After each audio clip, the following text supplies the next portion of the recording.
السلام علیکم سامعین، 19 جمادی الآخرہ کی تاریخ شروع ہو چکی ہے، 21 دسمبر ہے۔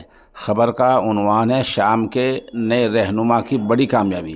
دراصل حیات التحریر الشام کے نئے سربراہ احمد الشرع المعروف ابو محمد الجولانی کو نئی کامیابی حاصل ہوئی ہے۔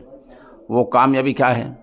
امریکہ نے کافی دن پہلے ان کی گرفتاری پر $10 ملین کا انعام کا اعلان کیا تھا کہ جو بھی انہیں پکڑے گا، بتائے گا، نشاندہی کرے گا، گرفتار کر کے لائے گا، اس کو $10 ملین دیے جائیں گے، جو بڑی رقم ہوتی ہے۔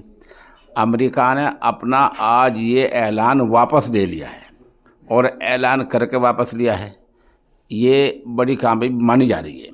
میڈیا رپورٹ میں کہا گیا ہے کہ حال ہی میں امریکہ کے نائب وزیر خارجہ اور 2 دیگر اہلکاروں نے دمشق کا دورہ کیا تھا۔ اس دورے کے دوران شام کے نئے رہنما اور ان کے حامی سے بات چیت کی گئی۔ امریکی وفد کا کہنا یہ تھا کہ بات چیت میں مثبت اشارے ملے ہیں۔ اس دورے کے بعد ہی یہ اعلان واپس لیا گیا ہے۔ بہرحال امریکہ کا اس طرح اعلان واپس لینا یہ ابو محمد الجولانی کی بڑی کامیابی سمجھا جا رہا ہے۔